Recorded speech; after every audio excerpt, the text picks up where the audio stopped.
Please be advised that recording may be made at the direction of the board and that the recording may capture images and sounds of those attending the meeting. 4.3, report of action taken during closed session. We didn't take any action.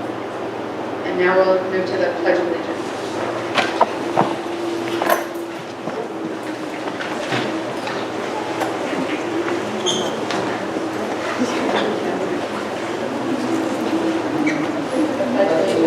To the flag of the United States of America and to the republic for which it stands, one nation, under God, indivisible, with liberty and justice for all.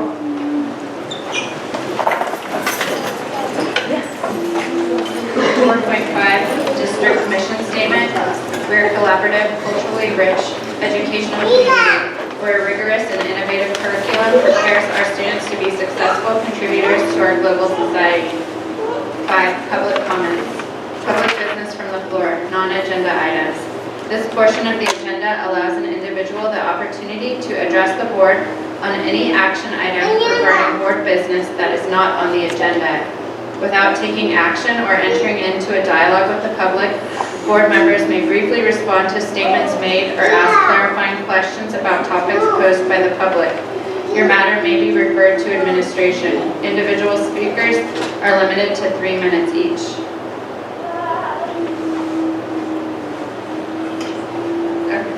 Any public comments? Okay. Moving on. 6.1, protocol. As an elected governing body of the Calistoga Joint Unified School District, the Board of Trustees conducts public hearings for the purpose of maintaining open communication with parents, students, and residents of the Calistoga community and school district. Through the public hearing process, trustees seek ideas and viewpoints regarding efficiency and quality of district-sponsored programs or any other area of the operation of the district and its schools. The trustees believe that open communication is a key element in the ongoing process of the district, school, and program involvement. 6.2, proposal for implementing school facilities fees. Maureen. Thank you.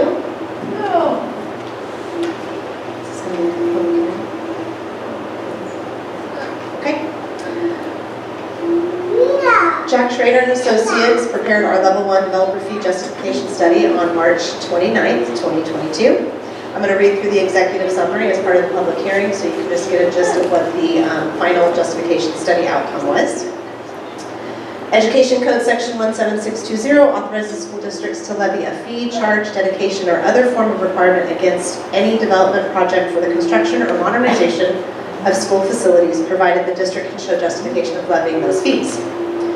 In February of 22, the State Allocation Board biennial inflation adjustment changed from $4.79 per square foot for residential construction and went to 78 cents per square foot for commercial construction. In general, it is fiscally more prudent to extend the useful life of an existing facility than to construct new facilities when possible. The cost to modernize facilities is approximately 41.1% of the cost to construct new facilities. Each square foot of residential construction will create a school facilities cost of $4.31 per square foot for our district. Therefore, the district is justified to collect $4.31 per square foot of residential construction. Each square foot of commercial industrial construction will create a school facilities cost ranging from 3 cents to $2.39 per square foot of new commercial industrial construction, and therefore the district is justified to collect 78 cents per square foot in all categories of commercial industrial construction, and with the exception of agriculture, mini storage, community shopping centers, and industrial parks.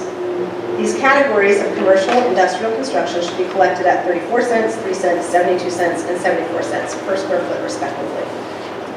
The residential justification is based on the Calistoga Joint Unified School District's projected modernization need of $2.3 million for students generated from residential development over the next 25 years, and the projected residential square footage of 547,000 square feet.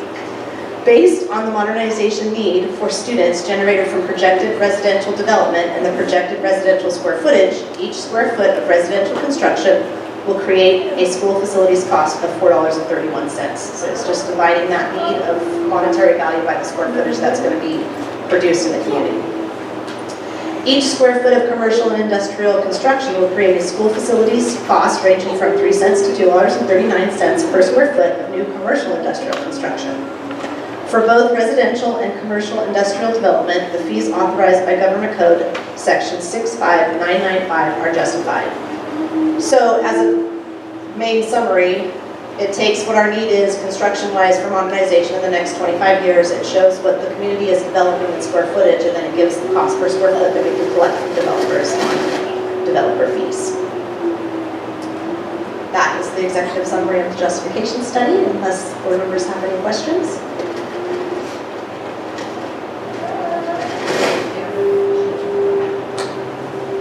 So the Board of Trustees will take public input and discuss the implementation of schools facilities fee. The open public hearing is starting at 6:07.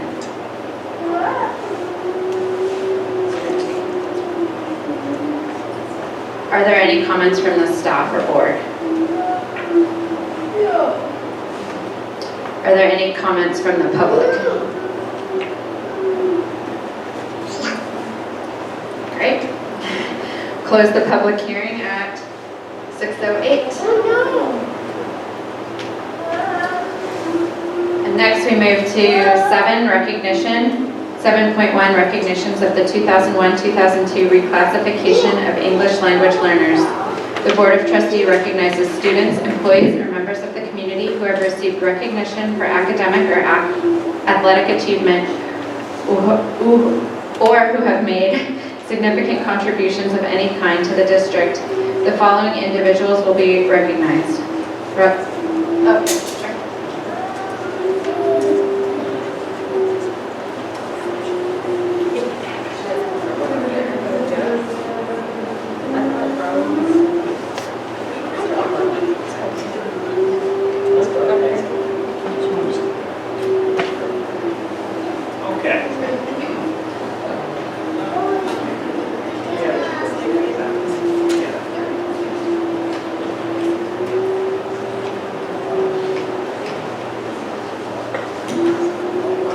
Okay, good evening.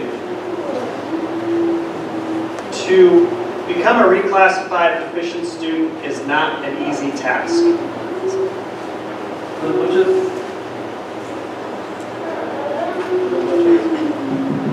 Buenas noches. Para ser un estudiante reclasificado no es algo que se hace muy fácil. It involves scoring level 4, the highest level, on the English language proficiency assessment.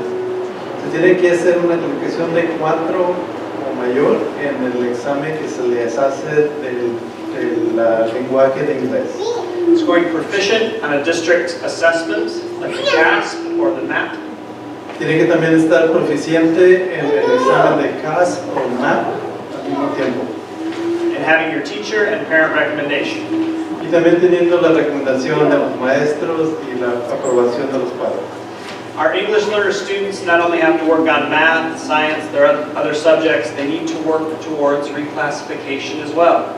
Nuestros estudiantes que están de aprendices de inglés no nomás tienen que estar estudiando sus matemáticas y ciencias, pero también tienen que estar progresando en su nivel de inglés.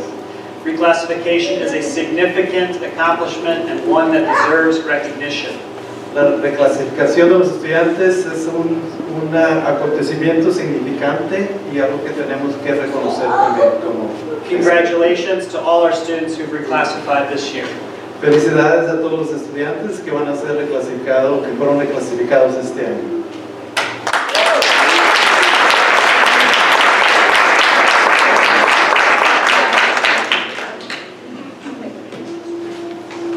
Nicole Lamar, principal of Calistoga Elementary School, will now recognize each of her students who reclassified from her school.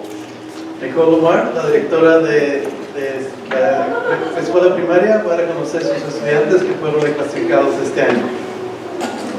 Well, good evening, everyone. Buenas noches a todos. If you hear your name as a student, if you could please come forward and get your certificate. Si usted escucha su nombre como un estudiante estudiantes reclasificados, si ustedes pudieran venir aquí para recibir sus certificados. We are going to go ahead and announce by grade. Vamos a anunciar los estudiantes por grado. So starting with our second grade reclassified student is Maximiliano Robledo Orozco.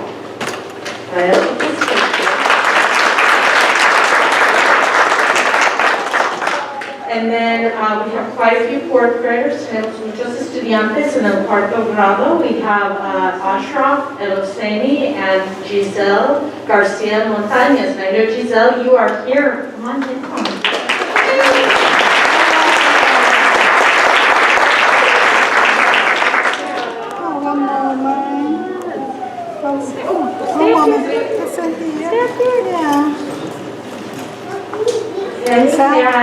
And we have more fourth graders. We have Alex Reyes Lopez. He's here.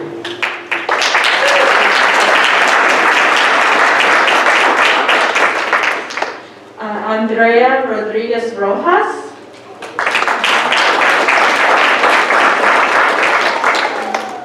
Genaro Rodriguez. Alejandro Villegas Munguia.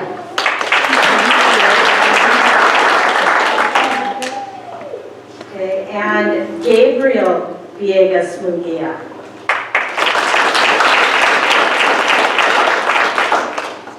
Next, in fifth grade, we have Saúl Cerrón Padilla,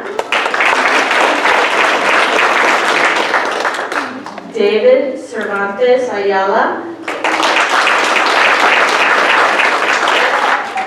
and I do believe we have one of our students here. Is that Gabriel back there? Come on down! I don't have my glasses on, so Gabriel, you have your certificate.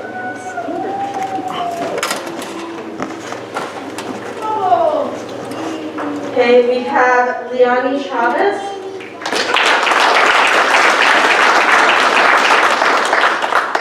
Amy Ortiz. I know she's here today. Yulisa Perez Solorio, come on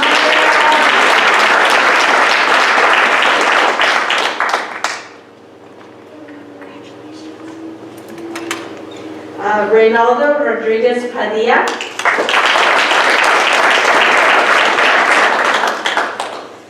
Mariana Santiago Rodriguez.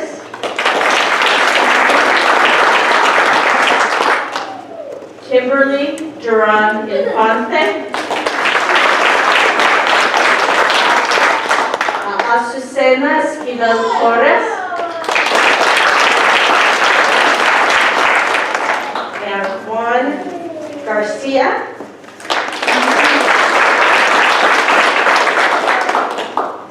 Isamari Ortiz Cerrigo. Darian Ramirez. Kevin Rios Sacedo. Yvette Vargas. Gerardo Tapia Nicio.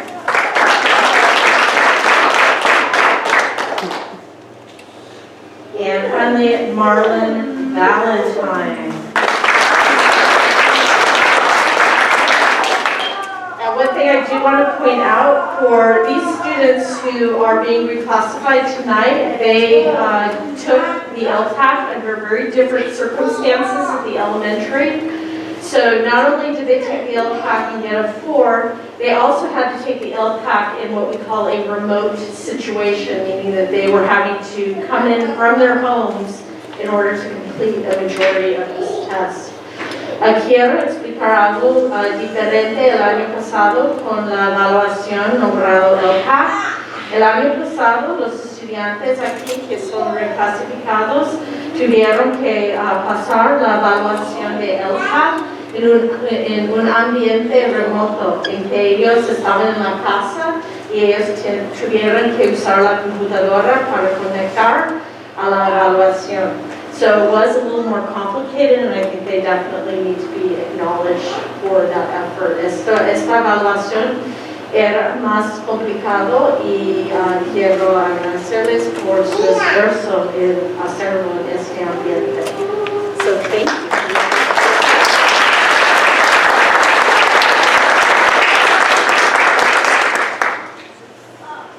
I'm going to go ahead and turn it over to Mr. Guerrero, and I'll invite our students to go ahead and have a seat. Good job.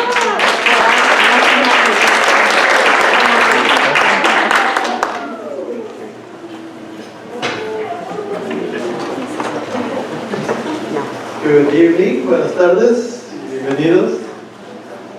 Es un honor siempre que reconocemos estudiantes, entonces esta noche me da mucho ánimo y estoy muy contento de estar aquí con ustedes. It's always an honor to recognize our students, so this is a very happy occasion, so I'm happy to be here with all of you.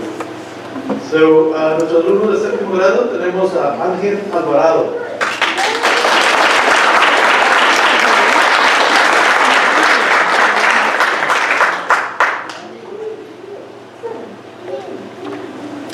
Kaori Barrera.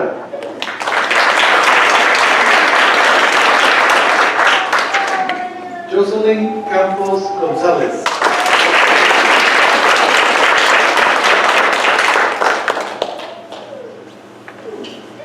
Cisa Cervantes Capua.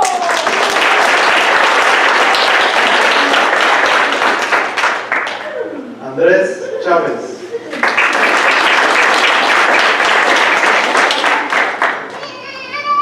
Miguel Cortés Caldera.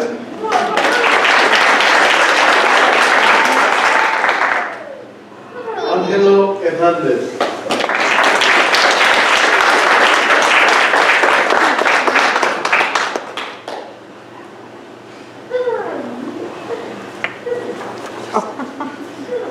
Julián Montañez Naranjo.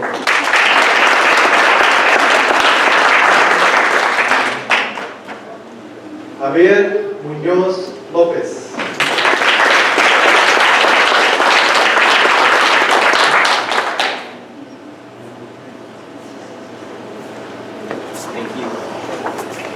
Vicente Quiñones Monsiváis.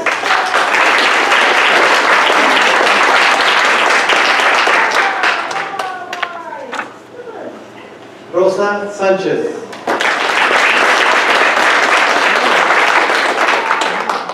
Leslie Sandoval Magaña.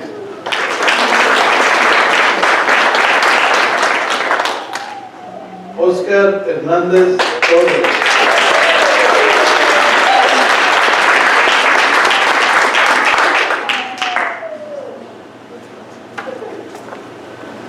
Daniela Pérez. Josué Reyes Pérez.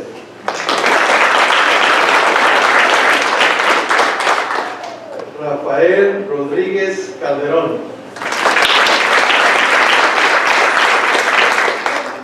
Salma Vázquez.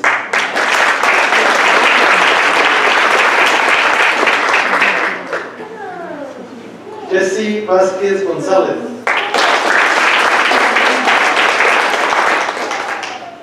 William Zúñiga García.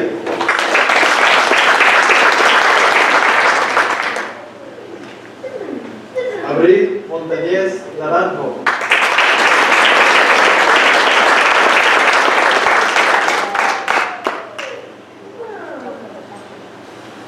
Evelyn Pérez Haro.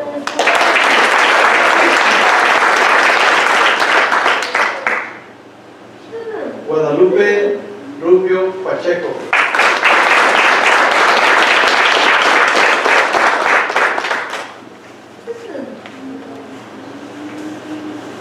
Carlos Aviña Chipre.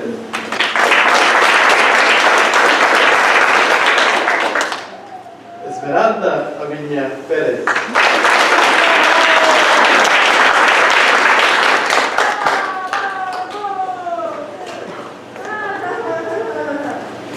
Carlos González Saucedo.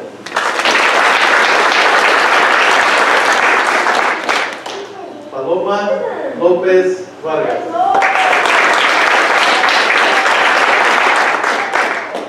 Wilbert Zúñiga García. Felicidades a todos. Congratulations.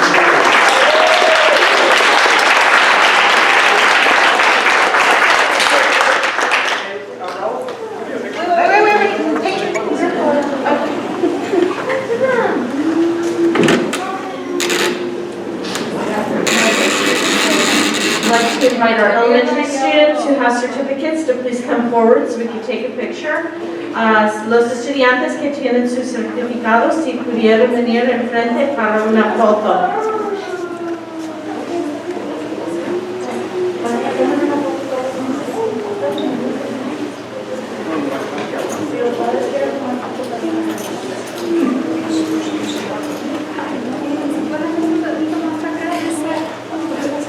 Maybe you can That way we can get all of you.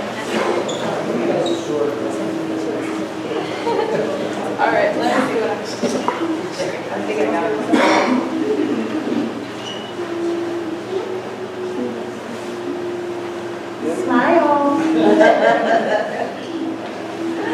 All right, you guys are good? Yeah.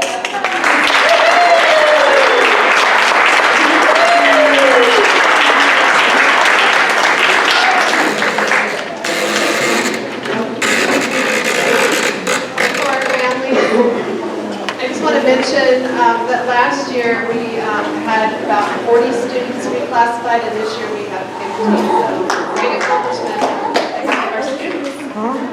Thank you.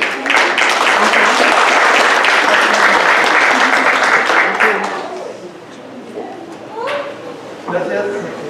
Gracias a todas las familias que vinieron para esta parte de la mesa directiva, de la junta de la mesa directiva. No se tienen que quedar a toda la junta, ¿verdad? Entonces se pueden ir ya después de esta presentación o se pueden quedar, están invitados a quedarse a toda la junta si gustan. And you're welcome to stay at the meeting tonight, but don't feel that you need to.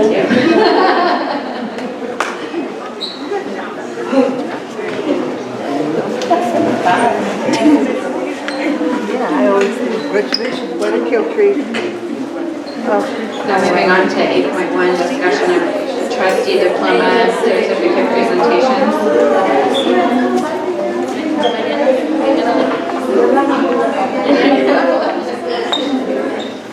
The trustees will determine which members shall present certificates, diplomas at the upcoming June promotion graduation ceremonies. Boring.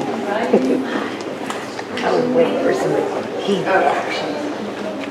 So we have June 8th, Wednesday at 6 o'clock for the elementary school 6th grade promotion. June 9th, Thursday at 7 o'clock for the Calistoga Junior Senior High School 8th grade promotion.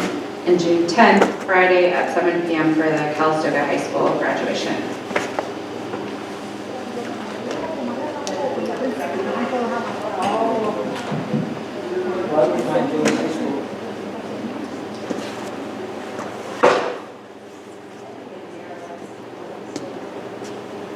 Nobody else wants to do high school? This year, I like doing the 6th grade last year. I'll do it.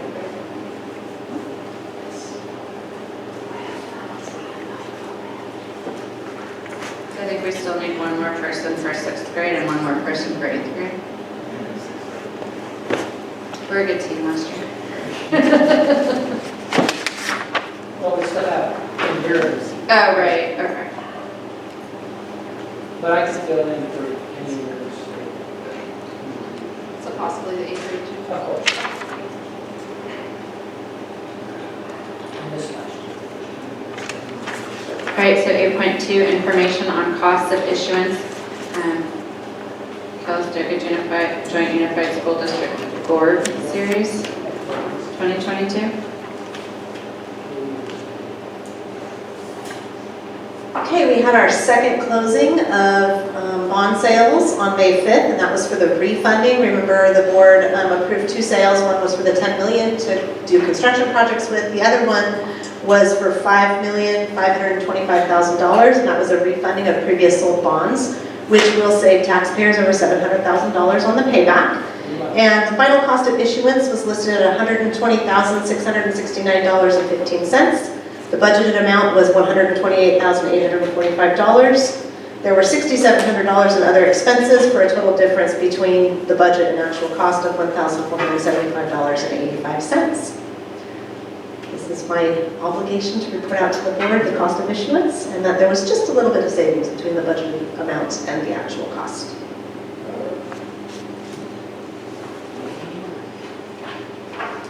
All right, 8.3, board policies and administrative regulations, first reading.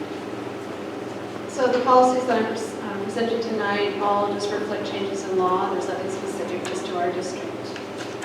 So as a reminder, this is just the first read, and I'll bring them back next time unless you have suggestions, just as they are written. No suggestions? Okay. 9, reports, Calistoga Elementary School Principal.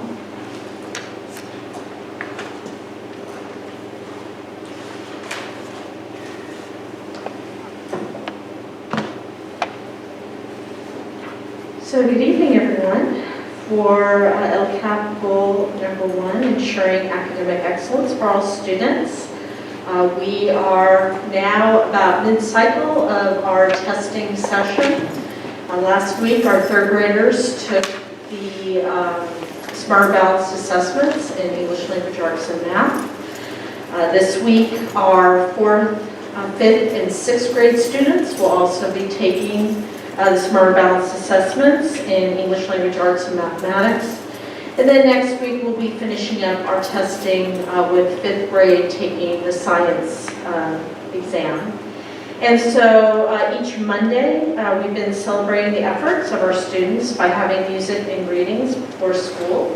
And then we honor them with a special treat on Fridays. So this has really been the work of our data leadership team at the elementary school who's been putting in that effort. Plus, we were able to get staff to volunteer in the morning to be out there and be present. And so it's a nice way to start the day.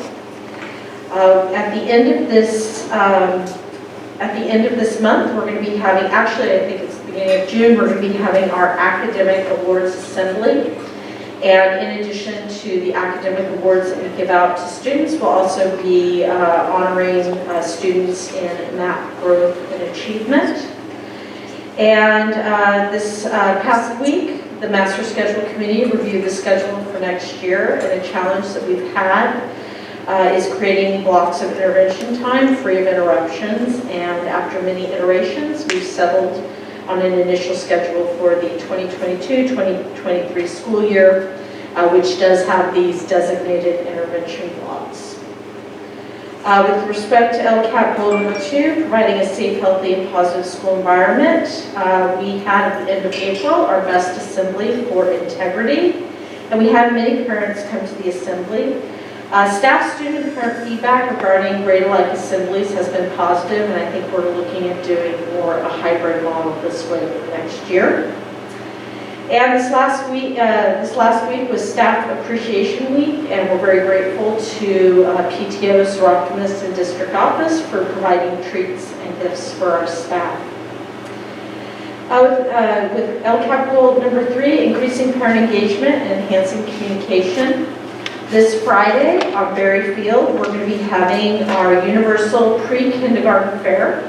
And the goal of this event is to engage parents of 3- and 4-year-olds about educational opportunities at our local preschool, child care providers, and also at Calistoga Elementary School.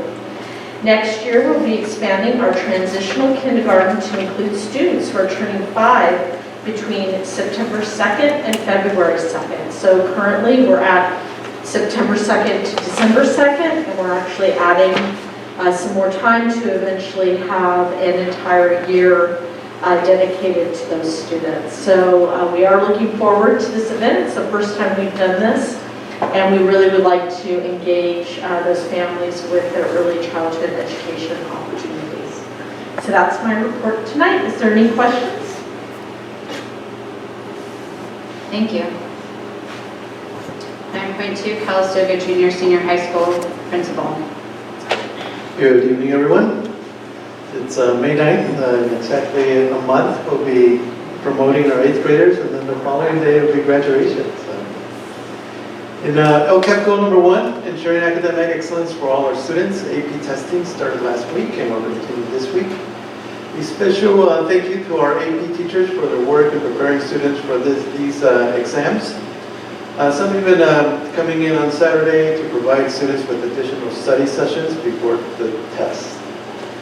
As the school year winds down, teachers look at ways to continue their professional development during the summer break. We have a group of teachers attending the Abbott Summer Institute, a couple of others attending the Lead to Literacy Chapel Conference in Monterey, and one will also be attending the MIT Partners in Innovation Education training this summer. I'm confident that these trainings will only enhance the work we do in ensuring academic excellence for all our students. LCAP goal number 2, provide a safe, healthy, and positive school environment. Last week was Staff Development Week, and we were able to show our appreciations by providing snacks, breakfast items, and lunch to our staff. A special thank you, as Ms. Lamar had mentioned, to our parent-teacher organization and the Calistoga Star Optimist Club for helping us show staff our appreciation. And the last 2 months of school year always seem to be the longest part of the school year. They call May this 90 days of May because it feels like 90 days. But there are so many activities and end-of-year events that take place, all while we are also planning for next year. It's very easy to feel overwhelmed, yet there are daily reminders of things that happen that reinforce us, refocus us on the importance of the work that we do.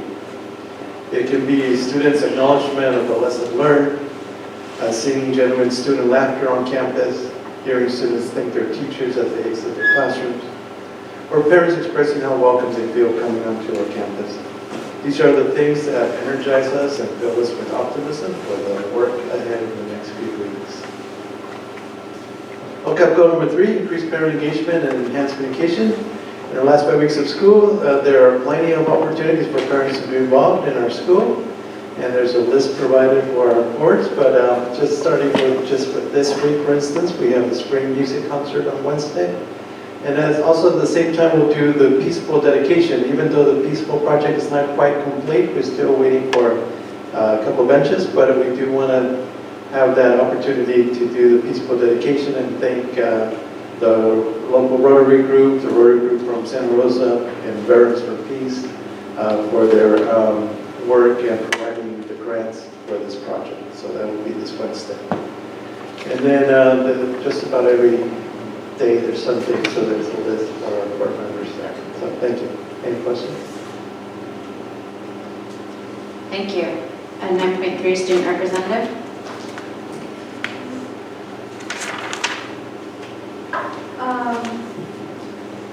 So like Nicole said before, it's the end of the school year, and so lots of people have been doing state testing and college board AP tests these couple weeks.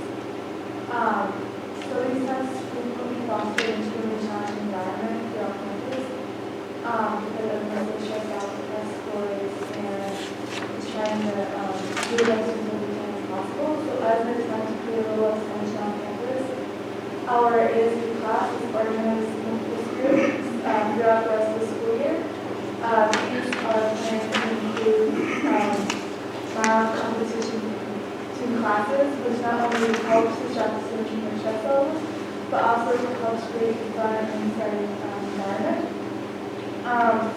But also, the Spirit Weeks are reveling as another way to persuade students to engage and be excited for our which is Saturday.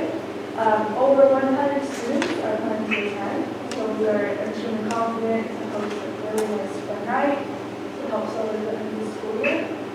Spring sports, I think they came to an end last week, so everyone had just sports finals. And I know everyone in the district probably were athletes. I know some people in the track, they got some of the best scores, I think in the district, or not the district, I'm sorry, the league. Developed a huge improvement. We're all so proud. There's been also lots of club activities, as the principal mentioned, Lightfoot Straps Club, and then the band got first place in competition and was overly proud of students and social classes.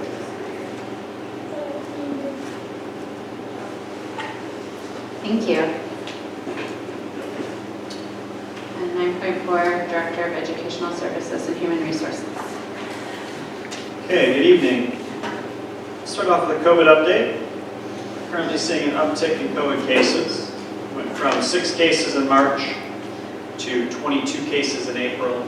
We've had 8 cases in March, 6 cases in March, 22 cases in April, and then 8 cases in May. This is not nearly as severe as the spike we saw in January, February, but it's noticeable.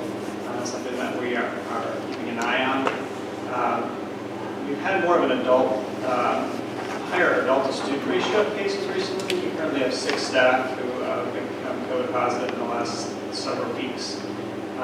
So something that we're monitoring closely. We have good practices that we put in place, and we'll continue to have those in place as we make sure our campuses are as safe as they can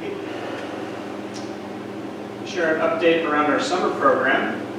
We continue to meet with our planning team and make progress. I also met recently with Indira and Marcelo Rodriguez about the recruitment for our preschool to kinder program. We set our enrollment deadline a lot earlier this year to help us establish our staffing levels and curriculum ordering much earlier. We've gone out to our parents with paper forms, digital forms, videos from Monica Garibay, every way we can think of. I see that Alex is still here. Alex has been a big part of the outreach, so thank you, Alex, for that. Monica Valdenegro is here tonight. She's been a big part of the plan. And so I think successful. We have reached about 70% capacity at the elementary level this early enrollment day. So that's a good sign that our parents have responded to that. It's lower than that at the middle school level, so we'll have to continue our outreach there. So there's some seats still available. Families who've enrolled will receive some communication in the next 2 weeks confirming their enrollment and next steps. We've held interviews for our open positions, and I'm very confident that we'll be fully staffed for our summer program. And then lastly, there's going to be some construction at the elementary school this summer in the front parking lot that will be closed down. So we'll be communicating to our parents about how they'll get into campus, what the egress is going to look like. We'll be shifted over from where parents typically enter. And then there'll be parts of the back field that are also under construction, so we'll communicate with their teachers around how to make sure kids are safe when they're playing in the back. And also tonight, just share some planning for next year. Looking at staffing, we have 1 employee who will not be returning next year. Claudia Rodriguez, she's been a driver with us since 2010, and she's moving out of the county with her family. And she's been a great employee. She's going to be very hard to replace. But she's the only employee who's not returning, and that is amazing. And I think it says a lot about staff's desire to stay in Calistoga. It's going to mean a lot for us in the way of stability. And having staff continue in their roles and not bringing in a lot of new staff and having that level of transition. And it's just going to mean a lot different year for hiring. It's going to be a lot lighter season for hiring this year. Which is good for my office. Melinda will be happy. Professional development. We've surveyed our staff on their professional development needs. We're putting a professional development calendar together for next year. One thing that's apparent from the survey is our staff really wants to go back to talking about instructional practices. I think we knew that this year was a very important year to lean into social emotional learning and professional development around that. And last year was a big year for technology as we were shifting to that online learning platform. So after these 2 years, I think it's really clear that our teachers are saying, okay, now that we're here, let's get back to talking about instructional practices. And so that is exciting. That's what our teachers want to talk about and learn about. We're putting together a professional development program that will meet those needs. And I think also, making sure that we are considering how we continue the good work that we've been doing, especially around social emotional learning. As we shift back into this discussion of instructional practices, being really intentional about keeping the work we've done around social emotional learning curriculum in particular in place so that the students continue to do that. So That's my report for tonight. Any questions? I had a question about COVID. Have you noticed that since students have taken off their masks, or the masking requirement isn't present, does that contribute to the uptick? I think that the mask mandate ended quite a while before that, really. I mean, I don't know. It's hard to say. I think what we're seeing in the way of our uptick is certainly not unique to Calistoga. I think it's everywhere. How connected that is to removing the mask mandate everywhere, I don't know. From what I'm hearing, it does not sound like the state is inclined to go back to a mask mandate. So I don't anticipate that will happen. And so we'll have to, I don't honestly anticipate any significant shifts to the current rules that we have. So for us, I think what we're doing now is making sure that the practices we have in place are being implemented, and then also continue to investigate and make sure that those are working and any adjustments that need to be. Thank you. 9.5, Director of Business Services. Good evening. Christy White and Associates started their 21-22 fiscal year audit today with the district. They are doing all their work virtually. This is the first of 2 week-long audits for the 21-22 school year, and they do tend to finish a bit faster than the week because we're a district that comes to the audit very prepared. I held a kickoff interview this morning with Christy White, and currently they're looking at our 21-22 attendance accounting along with state compliance, Brown Act and board compliance items, personnel entries and exits, and construction projects, just to name a few. I just wanted to thank and appreciate all the staff involved in preparing for the audits. It's not just coming from my desk, it's coming from all over the district. Maria at the junior senior high school, Veronica at the elementary school, both have to provide tons of documentation on attendance accounting. Alex provides a lot of CalPADS information. Cynthia this year did a fantastic job of filling in Paula's request for the audit. And Melinda and Chris have to provide a lot of information in personnel and construction. So Christy White was also very impressed with how prepared we were, and they made a good comment today in our interview. And so I want to just thank everybody on our team that we all come very prepared to our audits. On a state budget update note, Governor Newsom is expected to release his May revision on Friday, May 13th. CSBA is going to hold a webinar at 3 p.m. to summarize the governor's plan. If anyone's interested, you can email me and I can give you the link to the webinar. The State Senate has released what they feel should be the 22-23 priority spending to the governor. The governor has given his January proposal, and the legislature has also given their opinions of what they think the 22-23 spending plan should be. After the governor releases his May revise, the 3 groups get together and they kind of battle it out until they come up with a state budget adoption. Revenue collections for the big 3 taxes this year at the state level are far exceeding the projections. In case you don't know, the big 3 taxes are personal income tax, sales and use tax, and corporation tax. Those 3 taxes currently exceed projections by more than $29 billion for the 21-22 fiscal year. Usually it's in maybe the hundreds of the millions, so $29 billion over what they projected for 21-22. What does this mean for schools? It actually means something different for a community-funded school this year than an ADA-funded school district. ADA districts will probably see a greater increase in revenue in 22-23 than our community-funded districts. The COLA for ADA districts is estimated at over 6% currently. We're projecting 2% in our property tax growth. The only way community-funded districts will receive any of this excess revenue is by receiving one-time funds or categorical dollars. This is frustrating because community-funded districts are already losing out on transitional kindergarten ongoing funding. And now we will only see money in one-time funds or restricted funding. This doesn't bode well for our ongoing expenses, so stay tuned. Next month, I'll be able to bring what the May revise holds and let you know what our assumptions are going to be for our 22-23 budget adoption. I know you're all excited about that. Business office is working hard right now and prepping for a very big payroll coming up in May if the board approves the items on the board agenda tonight. Both Nicole Humphries and I put in over 100 hours in preparing for salary increases and retros as well as benefit increases and benefit retros from beginning to end.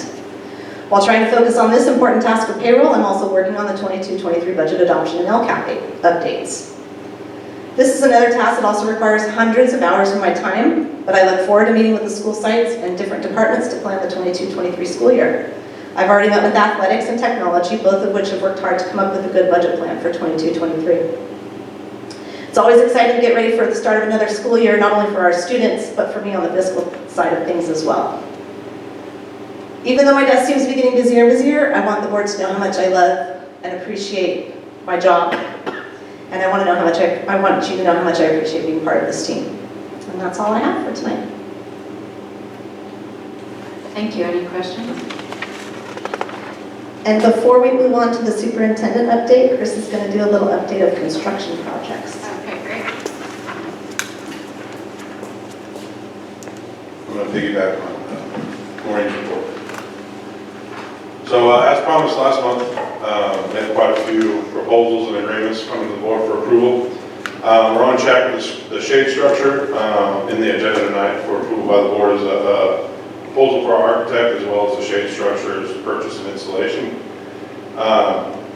We decided to combine the paving of the elementary school parking lot with that shade structure project because as part of DSA requirements, there's usually a certain percentage of the cost of the project that has to go to ADA upgrades on the site. So if we incorporate the two, we're anticipating that the upgrades that we need to do as part of the parking lot paving project is going to cover whatever we needed under the shade structure. If you're familiar with the fill station in Fountain out by room 26 or 25, that was part of the ball project. We had to do some ADA upgrades. So with that said, we're going to hold off on the high school parking lot because as part of the high school projects, we'll have to touch that parking lot anyway, so it'd be a waste of money to really go in there and do work on that parking lot when we're just going to have to probably make some ADA adjustments in there anyway. So, as for the the portable we're looking to bring in to replace the PE portable, there's still a few questions we haven't gotten answered yet. Is it going to need to be elevated based on the flood zone? Is it considered an addition to capacity, even though it's replacing an existing classroom? So we don't have that yet, but the proposal from our architect includes taking care of all the necessary items for that portable once we determine that we can do it. And then as for the art teachers space at the elementary school, as well as the black box theater here at the high school, we've got two proposals and agreements for board approval tonight to get going on it this summer. IT upgrades, we're still working on some details. I know that our team's meeting at the end of the week with AMS, the company that's doing our asphalt and all the work involved with that. So we should have that soon. I don't believe that it's going to affect much for the summer. Do you know for sure on AMS? The delay on that proposal is not good. No, yes, we're delayed. They haven't responded to a couple of items yet. So. Okay. And then this week we're going to meet with Environmental Science Associates. If you don't remember who they are, they're the company that handled the riverbank repair for us. So we're looking good on the repair, but we really want to have them evaluate the lower portion of the repair to Perry Street Bridge. We have a lot of great ideas back there, but we don't really want to move forward with spending money on design and all that until we're sure exactly what we can do back there. It's probably going to be a bit of a setback that we're probably going to have to adhere to on the riverbank's edge. We also just want them down there looking and making sure that, as best they can, avoid anything like happening, upstream. And if that's the case, then we can go to the state with a report saying, we need some help, and I think we can get some state funds there if we need any issues we might have. But that's all I have right now. So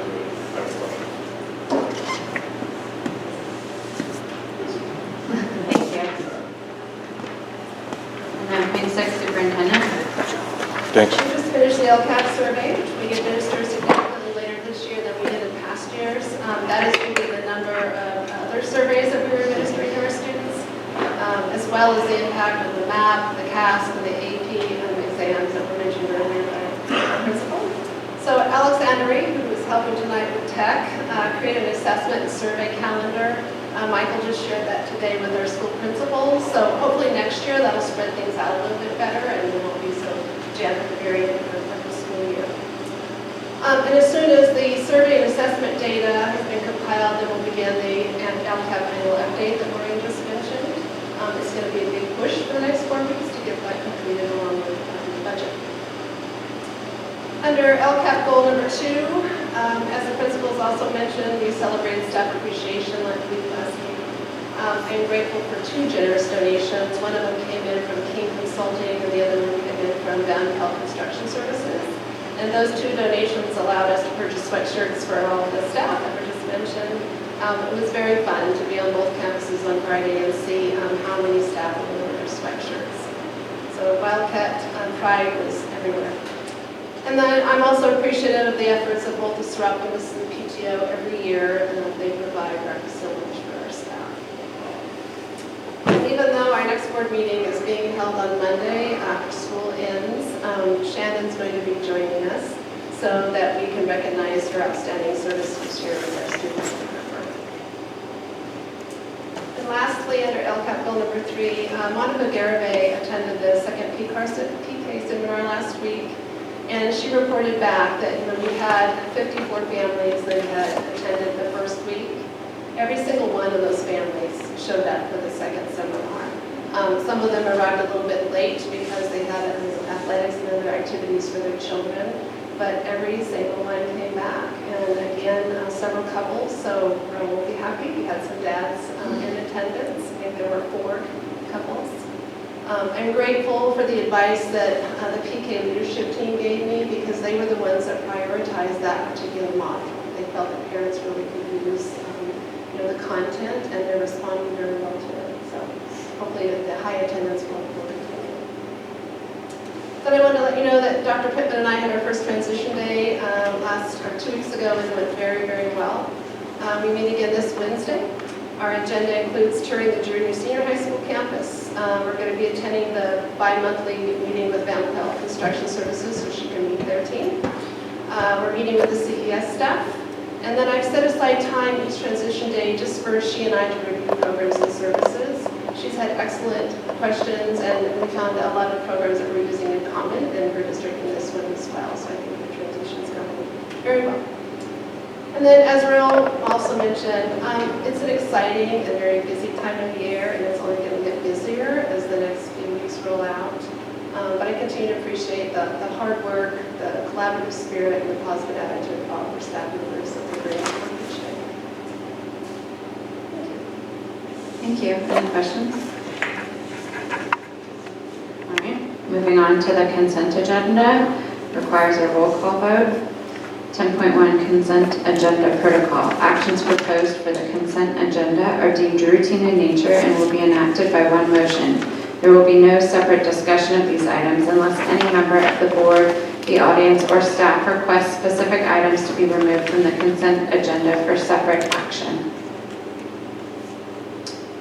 Do I have a motion to approve the consent agenda?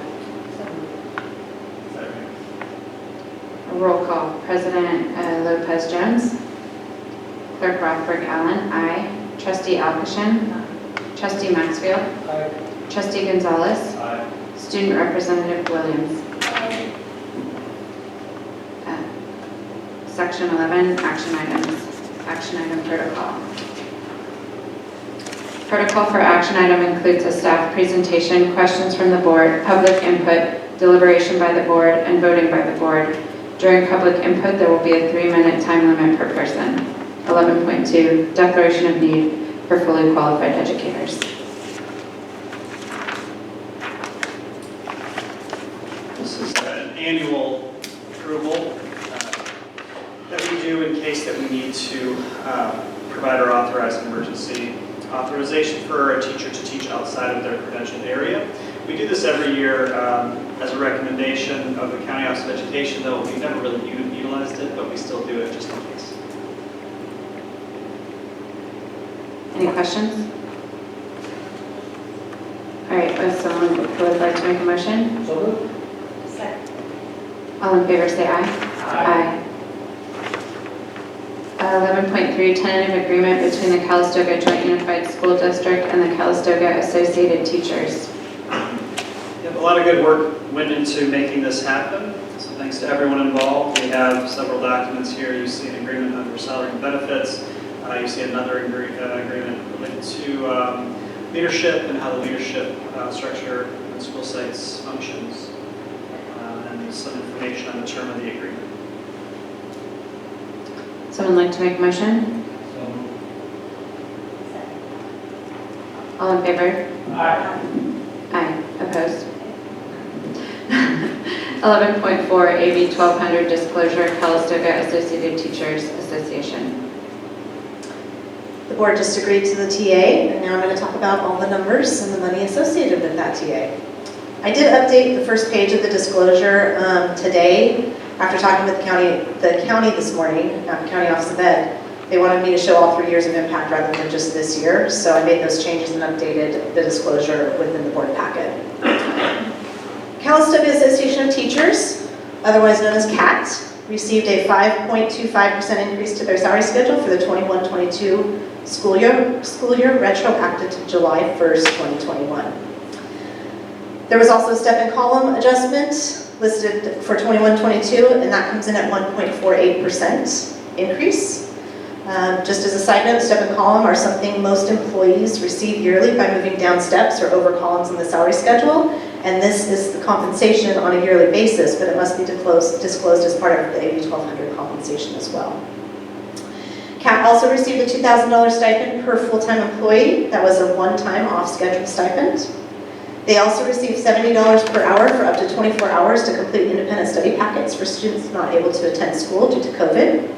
And I just want to note that on the disclosure, not all employees have turned in timesheets for the entire $1,680 stipend, so the year-to-date expenditures are what are disclosed on the document. On the benefit side, CAT received a $200 increase per month to district-paid contribution towards health insurance. This increased the monthly contribution for the district from $1,100 per month to $1,300 per month.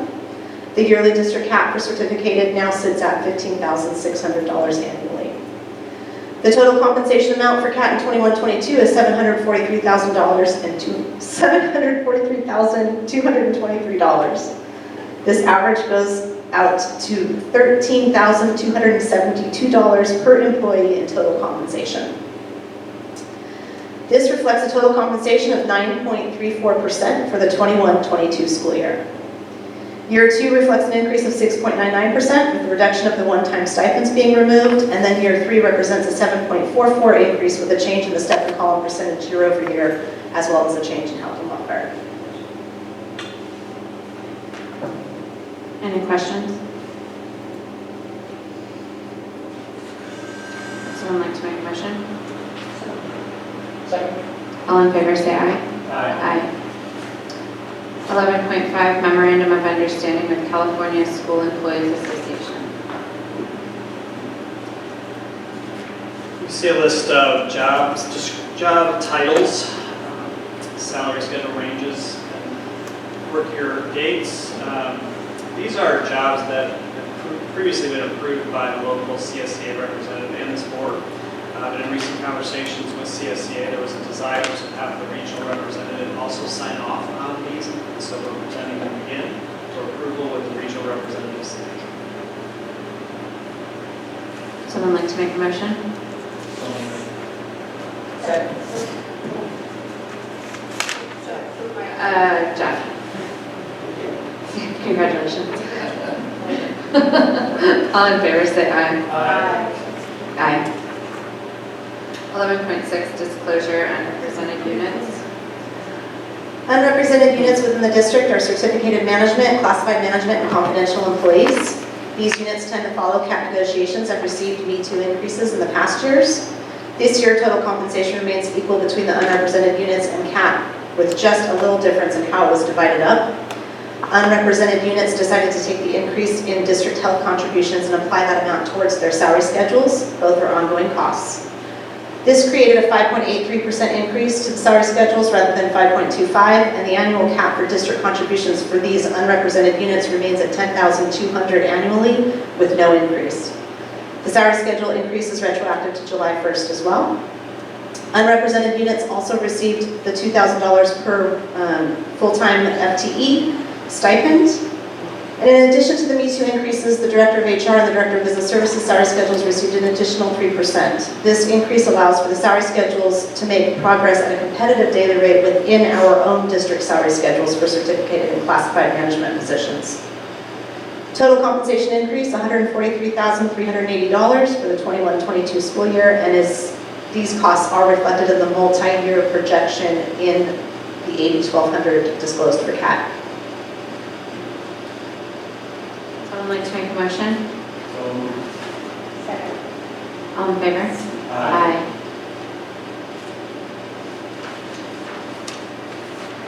Addendum to Superintendent's Employment Agreement, 11.7.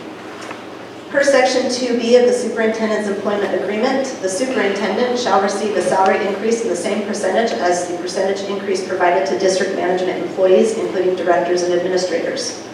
The following changes to the Superintendent's Employment Agreement dated June 14, 2021 are effective July 1st, 2021.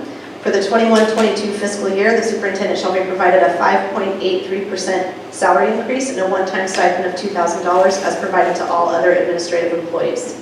The salary schedule increase will be retroactive as of July 1st, 2021. The total cost of this increase is $18,656 for the 21-22 school year. Someone like to make a motion? Second. All in favor, say aye. Aye.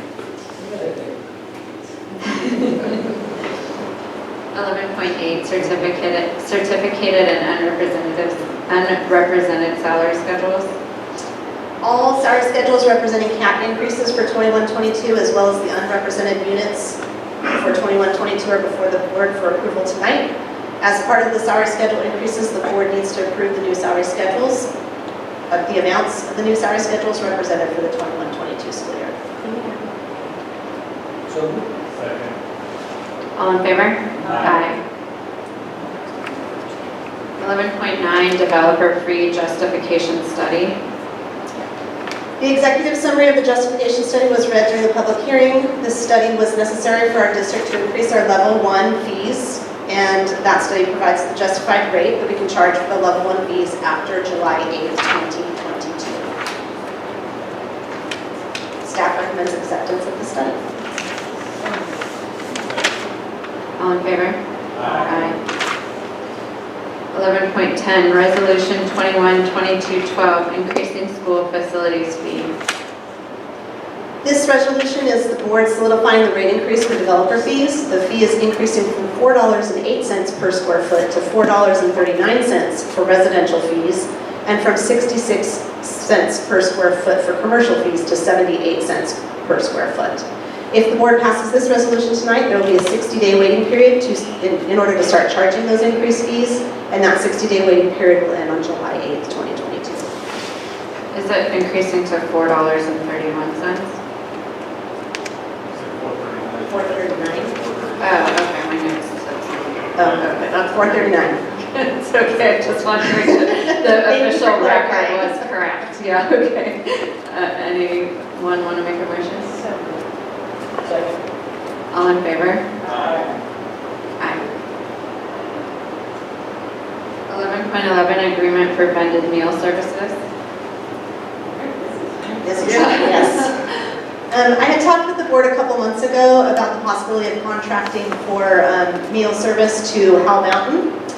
Hal Mountain and Pope Valley Union Elementary currently contract with Revolutionary Foods for breakfast and lunch.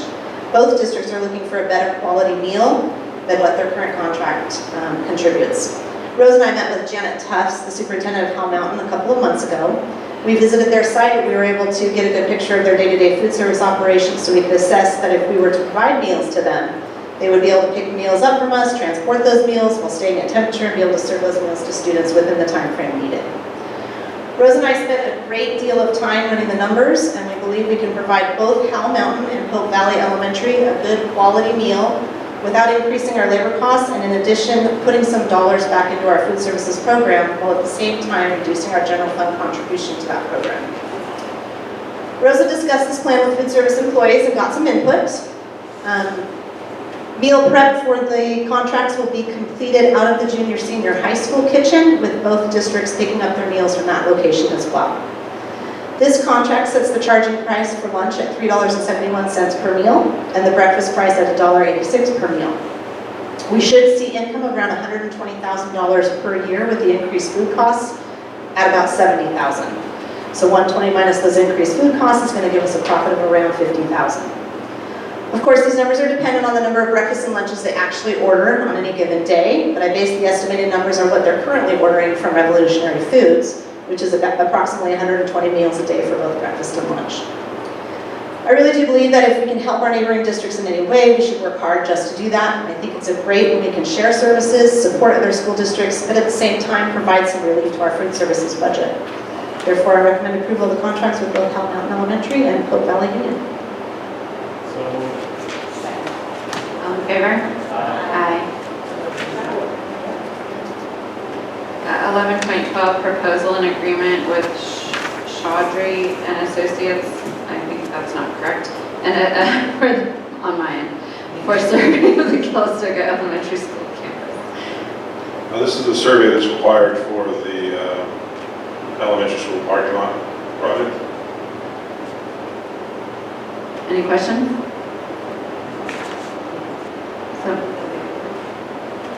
So, all in favor? Aye.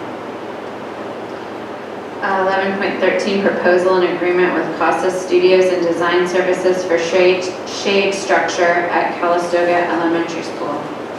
This is the architect we've chosen to do the projects at the elementary school, which are the shade structure, but also possible portable relocation on the site and the paving project. Any questions? All in favor? Aye. 11.14, proposal and agreement with Park Planet for shade structure at Calistoga Elementary School. This is for the purchase and installation of the exact type of shade structure that's currently at the elementary school going right next to it. Any questions? Was that Rudy? Yeah. Oh, okay. All in favor? Aye. 11.15, proposal and agreement with RJB for classroom renovation at Calistoga Junior Senior High School. This is the estimate and agreement with RJB Construction, who will be doing the black box conversion to a standard classroom. Questions? Motion? Sorry.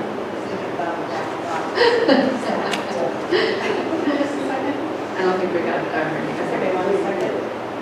Rudy. All in favor? Aye.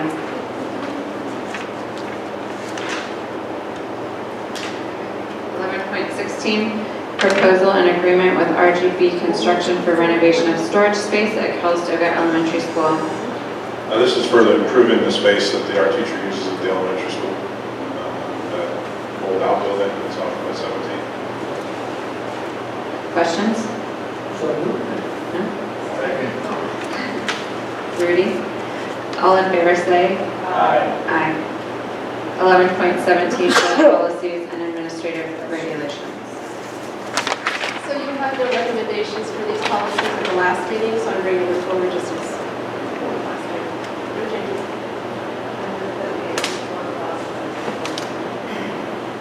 Second? All in favor? Aye.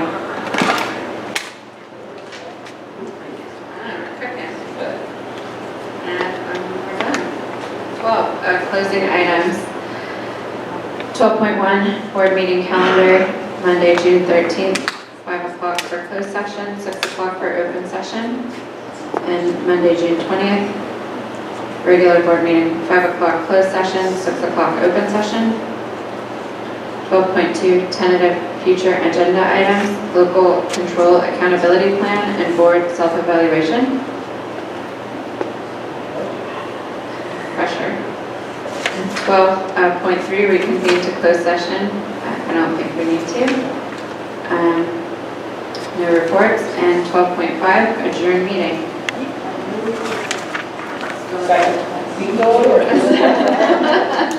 All in favor? Aye.